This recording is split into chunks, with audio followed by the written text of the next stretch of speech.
Well, howdy. I'm Infinity Solstice Bright Wizard of Destiny.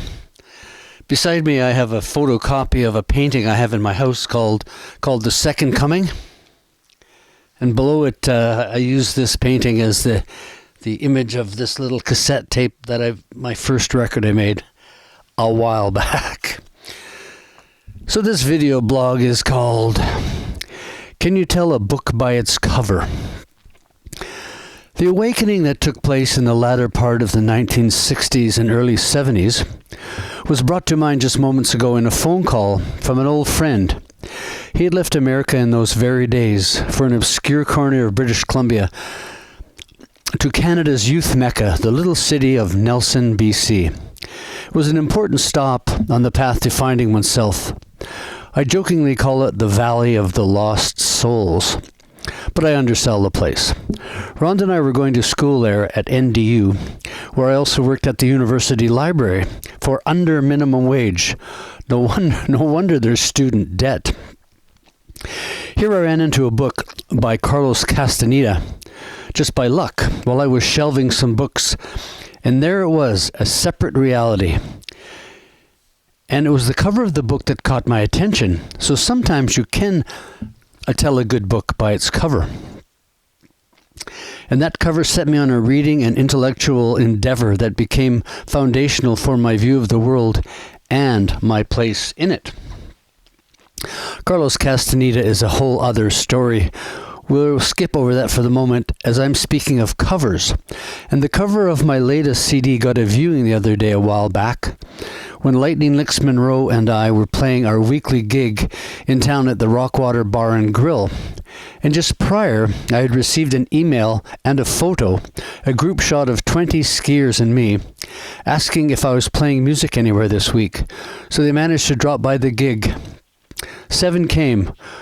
Folks from the USA, New York, New Jersey, Minnesota, even Texas, proclaiming that my music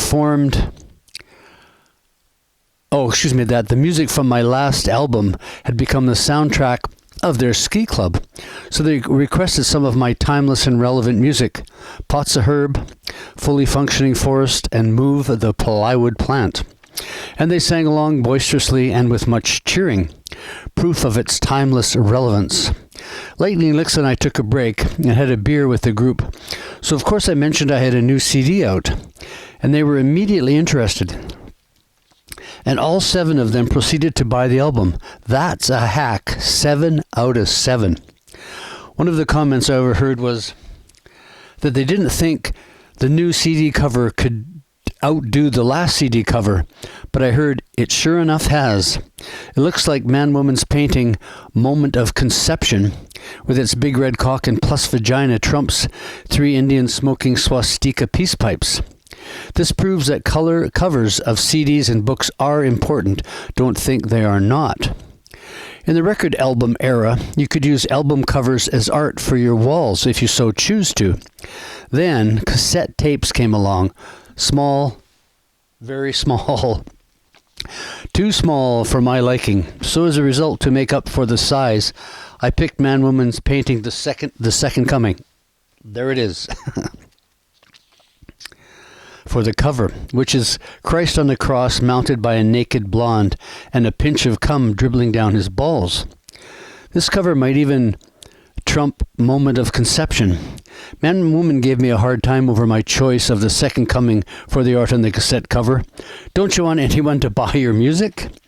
Man and Woman felt that this painting is one of the most controversial paintings of the 20th century, and I certainly agree.